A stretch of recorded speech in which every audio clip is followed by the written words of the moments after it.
A new investigation takes a closer look at violence and accountability surrounding the U.S. Marshals Services.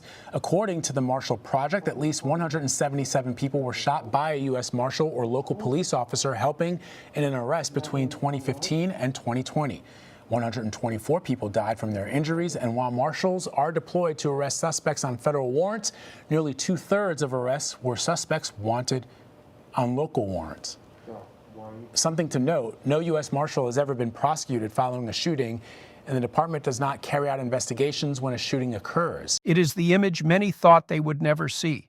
A sitting American president, escorted from a federal courtroom in handcuffs. At the same moment, the gold letters are being prepared for removal from his most iconic buildings. The collision between the presidency and the rule of law has finally reached its breaking point. Tonight, we look at the mechanics of a dismantle, from the courtroom scuffle to the seizure of a multi-billion-dollar empire. Let's play this clip. Weitzelbaum joins us now. Simone is a staff writer for the Marshall Project and is a co-author of the report. Simone, thanks so much for joining us. Sorry for messing up your name there as we came into the segment. But walk me through the difference in standards between Marshal Service agents and local officers and the impact it's had on policing and how it's carried out. Sure. U.S. Marshals are a federal agency. They work under Department of Justice. And those agents and officers don't follow standards that are very common now in big city policing. Standards such as wearing a body camera, deadly use of force. They're allowed to shoot at a moving vehicle. If a federal agent who works for the Marshals or a local officer who's deputized to work with that agency feels that they're under threat. The date is December 15th, 2025. We are witnessing a moment that shifts the conversation from a theoretical constitutional crisis to immediate, tangible consequences. In a federal courthouse in Washington, D.C., Judge Boasberg is sitting on the bench. She is presiding over a contempt hearing extension. Only hours earlier, the Supreme Court ruled that Donald Trump would not receive a stay of proceedings. As prosecutors begin replaying 2002 footage from Mar-a-Lago, the atmosphere in the room changes. According to reports from the courtroom, the president apparently loses control. He lunges at the prosecutors. He is screaming. He is attempting to physically attack the people presenting evidence against him. Judge Boasberg has seen enough. She orders the president's immediate arrest, not after the hearing, but right then, in the courtroom, with the nation watching. The United States Marshals Service moves in. These are federal agents who work under the Department of Justice. Their mission is to protect, defend, and enforce the American justice system. They are the primary enforcement arm of the federal courts. In a sequence that lasts about 90 seconds, the marshals place handcuffs on the sitting president. The Secret Service detail hesitates, but they eventually step back as the marshals proceed. The president is led out of the courtroom while C-SPAN cameras roll. Judge Boasberg follows the arrest with a statement that is being described as brutal. She states that the law applies equally to everyone. She notes that no one, not a president and not a billionaire, can defy the court and attack prosecutors without facing consequences. She declares that his detention is justified. He will remain in custody pending the outcome of his legal proceedings. This physical arrest of the executive coincides with a massive financial dismantling. Federal marshals are now executing court orders to seize iconic properties. This is not a plan for the future. It is happening right now. Trump Tower on Fifth Avenue is being targeted. Liens have been filed against Mar-a-Lago. Seizures are moving forward for 40 Wall Street and the Doral Golf Resort. These properties, once symbols of success, are being taken to satisfy a New York fraud judgment that has ballooned past $500 million with interest. The legal groundwork for these seizures is extensive. In Manhattan, 40 Wall Street and Seven Springs have had judgments filed against them. This is the first step in a forced sale. Marshals are executing these orders, placing liens and valuing properties for auction. The fraud found by the court was pervasive. Judge Engeron previously found that property values were inflated by billions. Mar-a-Lago was claimed to be worth up to $612 million, while the court found an actual value between 18 and 27 million. Doral was claimed at $345 million, but valued by the court at $78 million. The president's legal team has admitted in court that securing a bond for this amount is a practical impossibility. They acknowledge he does not have the cash or creditworthiness for such a large bond. Consequently, the state is moving to seize bank accounts and rental income. The flagship Trump Tower is now subject to a lien. This means it cannot be sold or refinanced without satisfying the judgment first. If the debt remains unpaid, the building with the giant gold letters will be auctioned to the highest bidder. To understand how this is happening, we have to look at the rules of the game. The Department of Justice operates under the 2025 Asset Forfeiture Policy Manual. This manual sets forth the policies governing the seizure, management, and disposal of assets. The mission of this program is to punish and deter criminal activity. It aims to deprive criminals of property used in or acquired through illegal acts. It also aims to recover assets to compensate victims. Seizure planning is a critical part of this process. Investigators must begin planning as soon as they identify assets for forfeiture. This involves the U.S. Marshals Service, which serves as the primary custodian of seized and forfeited property. For complex assets like Mar-a-Lago or Trump Tower, the Marshals must conduct financial analyses to determine net equity. They must identify ownership issues that might delay a sale. The government has strict thresholds for these seizures. For real property, the minimum net equity must be at least $30,000 or 20% of the appraised value. For vehicles, the net equity must be at least $10,000. For cash, the threshold is generally $5,000. These rules ensure the government does not take property that would lead to a financial loss for the assets forfeiture fund. However, when a compelling law enforcement interest is at stake, these thresholds can be waived. The manual allows for the seizure of facilitating property. This is property that makes a crime easier to commit or harder to detect. Unlike the proceeds of a crime, facilitating property can be legally acquired but is subject to forfeiture because of its use.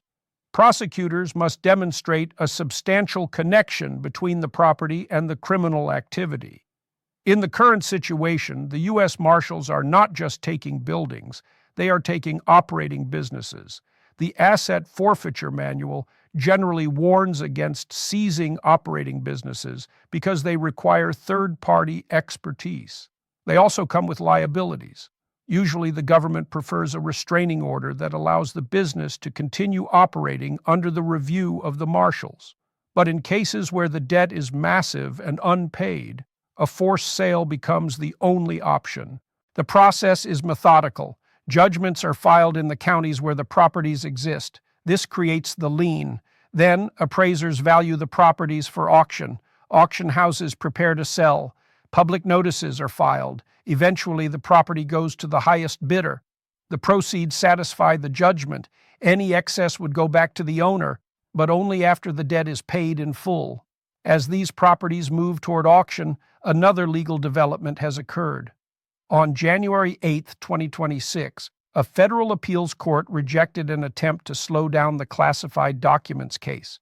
The court issued a fast-track order. We are looking at a trial schedule that moves in months, not years. Oral arguments are set for February, with a trial potentially in the spring. This fast-track order is being described as a disaster for the defense. Currently, the former president is without lawyers. His previous legal team filed withdrawal motions on January 3rd. They claimed the case was unwinnable and that they could not ethically continue. Reports suggest that large law firms are avoiding the case due to potential reputational damage. Smaller firms are wary of the financial risk. Without representation, the defendant faces a brutal briefing schedule. He was required to file an appellate brief by January 9th. It is suggested that he may attempt to write his own brief and argue his own case pro se. Legal experts note that an appellate brief is a highly technical document. It must follow specific formatting and cite specific cases. A pro se brief that fails to meet these standards may be viewed as incoherent by the court. The government, meanwhile, has until January 30th to respond. Their team is ready. Their brief is likely already written. This creates a stark contrast for the judges. They will see an incoherent pro se brief next to a professional, well-researched government response. In oral arguments, the defendant will have to answer tough questions from judges who have already seen the evidence. This evidence includes photos of classified documents in a bedroom closet and a bathroom. The appeals court understands the scope of the alleged obstruction. Prosecutors have documented proof of systematic concealment. They have locations, document numbers, and testimony from former employees. The court is unlikely to grant extended delays when the evidence is this straightforward. Judge Sullivan, the trial judge, has already indicated he will not tolerate frivolous motions. He has previously threatened the defendant with contempt. While these criminal and civil battles rage, there is a third front in the halls of Congress. On December 10, 2025, Representative Al Green of Texas introduced House Resolution 939. This was an impeachment resolution. Unlike previous efforts, this resolution focused on rhetoric involving violence. Article 1 charged the president with abuse of power for allegedly calling for the execution of specific members of Congress. Article 2 charged him with inciting hate against the judiciary. This was a privileged resolution. Under House rules, it cut to the front of the line. The Speaker was forced to take action on it within 2 legislative days. On December 11th, the leadership moved to table the resolution. A motion to table is effectively a way to kill a bill without debate. The vote was 237 to table and 140 against. While the impeachment failed, the numbers are significant. In 2017, only 58 Democrats supported similar articles. In 2019, that number was 95. Now in 2025, 140 members voted against killing the bill. This suggests a growing appetite for impeachment in the opposition party, even if it does not yet have the numbers to succeed. The real action, however, may be happening at the Supreme Court. In December 2025, the court heard arguments in Trump versus Slaughter. This case challenges a 90-year-old precedent known as Humphrey's executor. Since 1935, the rule has been that the president cannot fire the leaders of independent agencies like the Federal Reserve just because of a disagreement. They can only be fired for cause. The administration is challenging this, arguing that Article 2 of the Constitution gives the president absolute power to fire anyone in the executive branch. During arguments, some conservative justices seemed receptive. Justice Gorsuch called the old protections poorly reasoned. Chief Justice Roberts referred to them as a dried husk. If the court rules in the administration's favor, it would fundamentally change the structure of the government. It would allow the president to fire the chair of the Federal Reserve or the National Labor Relations Board at will. This is the unitary executive theory, moving from textbook to reality. But while the administration seeks more power in Washington, it is losing ground in the courts elsewhere. A federal judge recently disqualified the U.S. Attorney in Albany, New York. John Sarcone was investigating State Attorney General Letitia James. James has argued that the federal probes were started simply because the president was unhappy that her office enforced New York law. Judge Lorna Schofield ruled that Sarcone was not properly appointed. She stated that his appointment violated the requirement that U.S. attorneys be confirmed by the Senate. Sarcone had been designated as a special attorney to bypass the Senate. However, evidence showed he had been signing documents as an acting U.S. attorney. This is the latest in a series of disqualifications. Lindsay Halligan and Alina Habba were similarly disqualified from posts in Virginia and New Jersey. Both were personal attorneys for the president with no previous prosecutorial experience. These disqualified prosecutors were part of an effort to target political opponents. James's lawyers argued she was being targeted for proving that the Trump Organization engaged in massive fraud. Following the disqualifications, cases against James and former FBI Director James Comey were dismissed. This brings us to a strategic maneuver being called the appellate void. Some legal scholars argue that the administration may choose to defy lower court orders while refusing to appeal them. Under Article 3 of the Constitution, a party that wins everything they sought in a lower court cannot appeal. If the government simply ignores a district court's order and declines to appeal, there is no case or controversy for an appellate court to resolve. This creates a jurisdictional gap. Higher courts lack a clear path to intervene because there is no pending appeal. They generally cannot issue a writ of mandamus to executive officials unless they are reviewing a lower court's error. This strategy allows the administration to maintain challenged policies against the public while only complying for specific plaintiffs. It avoids creating a binding nationwide precedent that a Supreme Court loss would bring. This strategy is most tempting when the administration expects to lose on appeal. However, it relies on the fragility of contempt sanctions. District courts must enforce their own orders. Civil contempt is meant to coerce compliance through fines.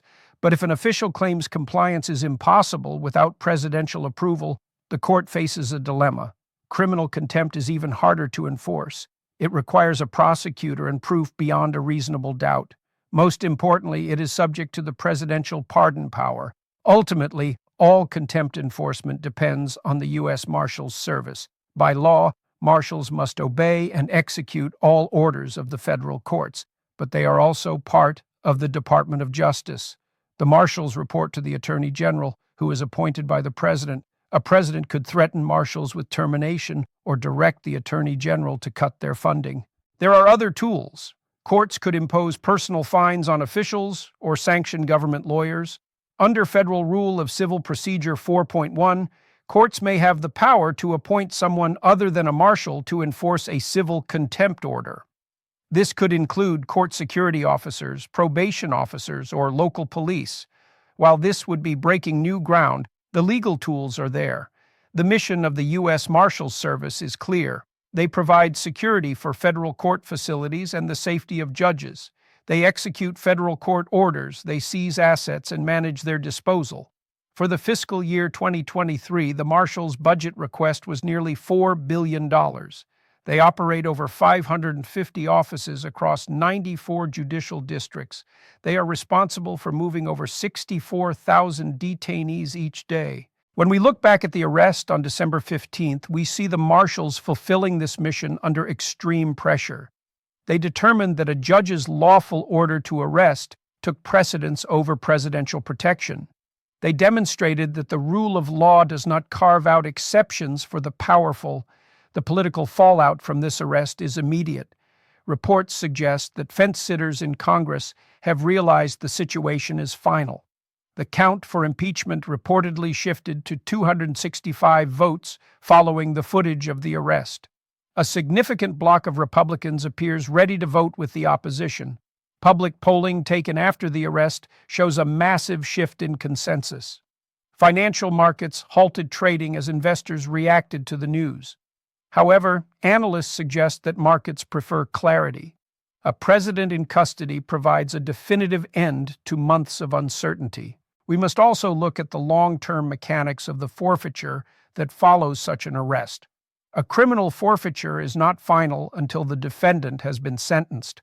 The court must orally announce the forfeiture at sentencing and include it in the judgment. If the government is taking specific property, there must be an ancillary proceeding. This allows third parties to claim an interest in the property.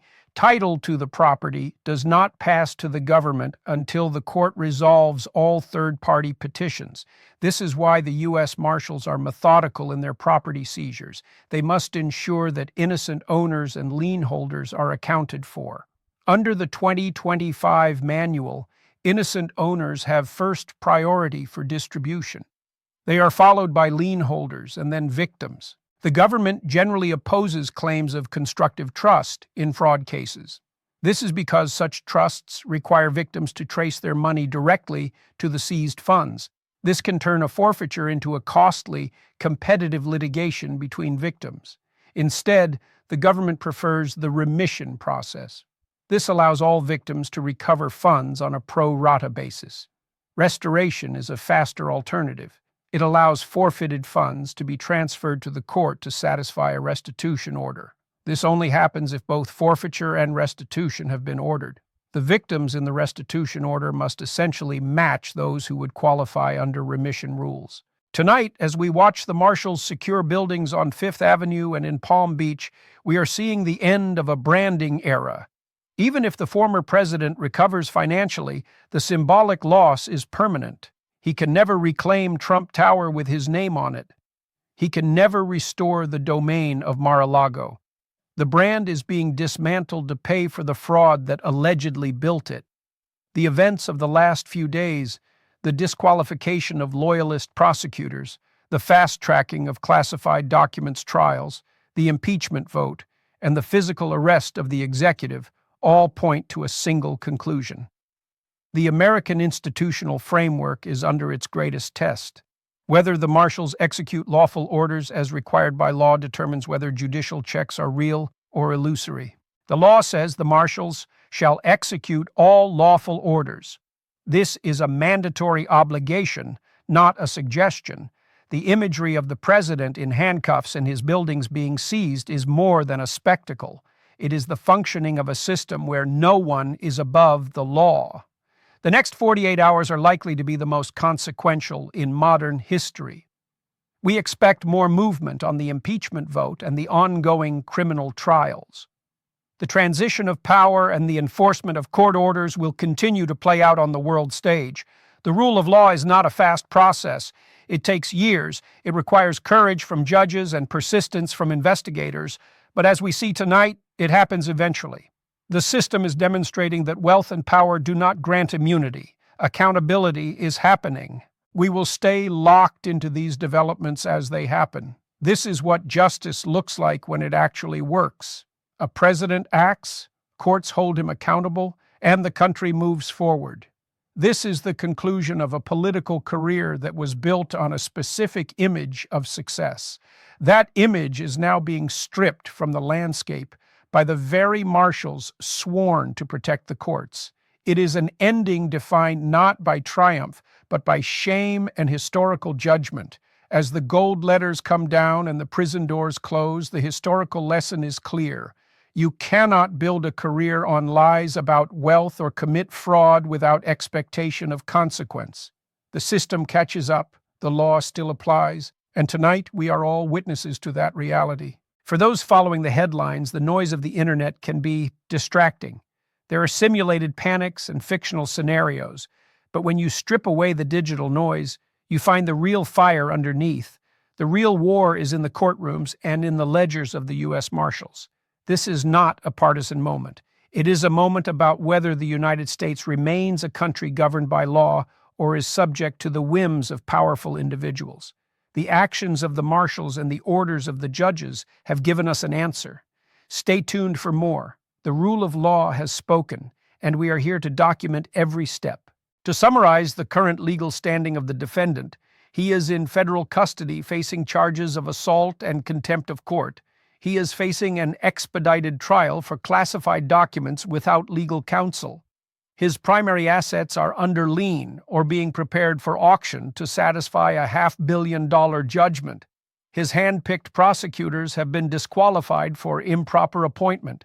This is the state of the union. It is a moment of profound accountability, and it is happening in real time. The U.S. Marshals Service continues to fulfill its mission to protect and defend the American justice system. They are currently managing the custody and disposal of the forfeited assets. They are ensuring the safety of the judicial family, and they are executing the court orders that bring us to this point.